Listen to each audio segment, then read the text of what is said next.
close to great quarter, gals, but that's a tomorrow thing, not a today. With a slight feature. With a slight feature, exactly. but we're back with Grace Sharkey, and she's here.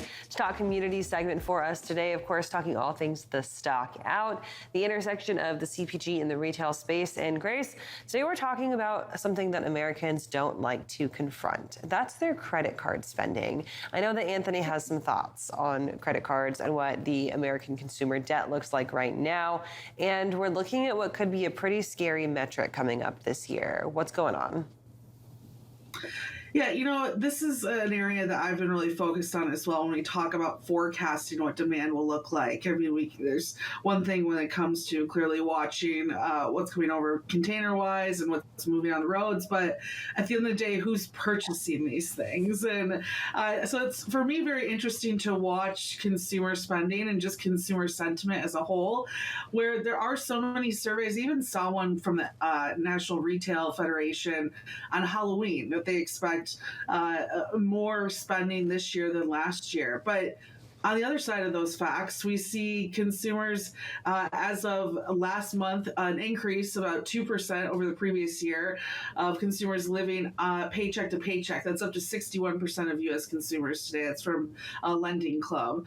And it's now reporting people in all income brackets are getting to this point where they're really maxing out their liquidity and what they have to actually spend. On top of that, we have credit card balances through the roof, reached $1.03 trillion in those record balances, and it was actually the second largest increase we've ever seen over the quarter. I think about $43 billion in total debt added. So it's very confusing to hear these statistics, but also, and then we talk about student loans, $300 average there too. So it's for me interesting to talk about where demand is and where consumer spending will be, but see so much credit card debt and just overall, add student debt as well, mortgages, etc., really weighing on the average consumer. And Grace, one of the areas I've kind of been talking about over the last year and a half, maybe 2 years now, is the really big trend in the U.S. around buy now, pay later. Can you talk to some aspects of that? And are people even seeing this as debt in a sense?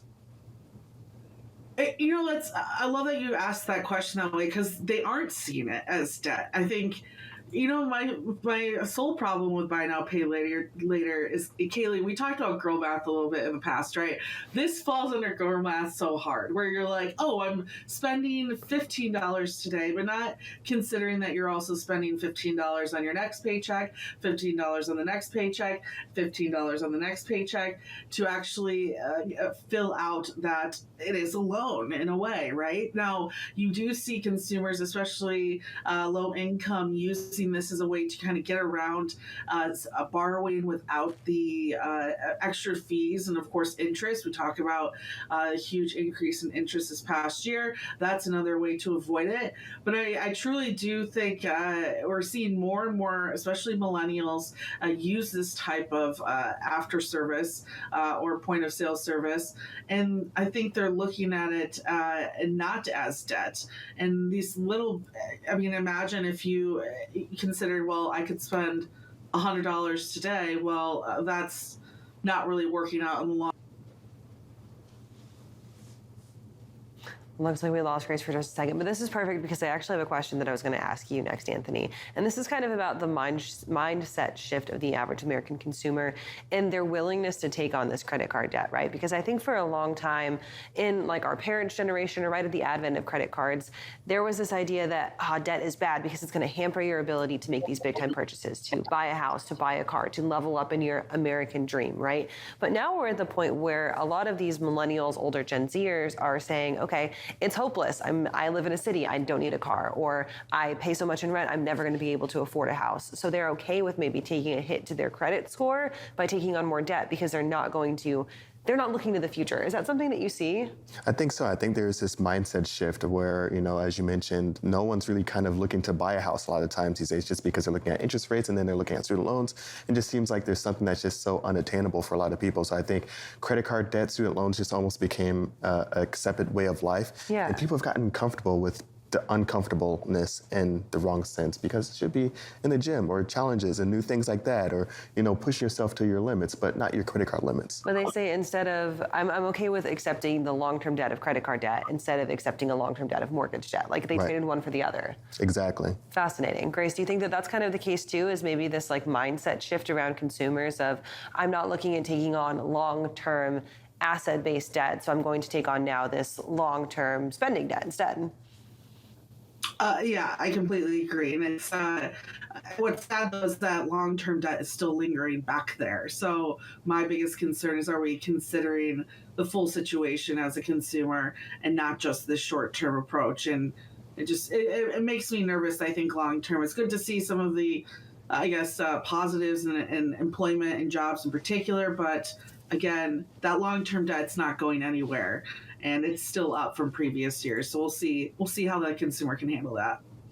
And Grace, when we're talking about debt and the American consumer, it always seems like they have short-term memories, and they'll get into a bind, something will happen, it will be awful, and then they'll say never again, then they'll get right back to old habits. We're looking at this current trend with credit card debt, buy now, pay later.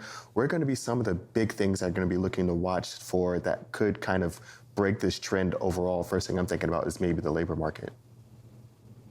Yeah, the labor market is one, right? And we saw a positive report on that last, so that is good to see.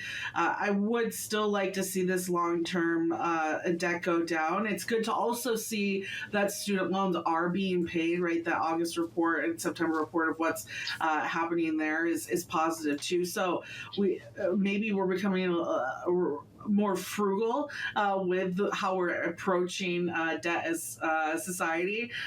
Maybe that's kind of a weird way to put it, but we're considering both that short-term, long-term, and making appropriate choices when it comes to some of these areas. I was very surprised by the student loan payments for August. That one really threw me off. So if money's coming from somewhere, it's just, we'll see. Maybe it's a different type of consumer for millennials moving forward in terms of that short-term versus long-term spending. And maybe we're not putting enough faith in the American consumer. Maybe we're a little bit cynical about this, and there might be a silver lining. I don't know. What do you think? They'll find a way to spend one way or another. Yeah, I agree with him.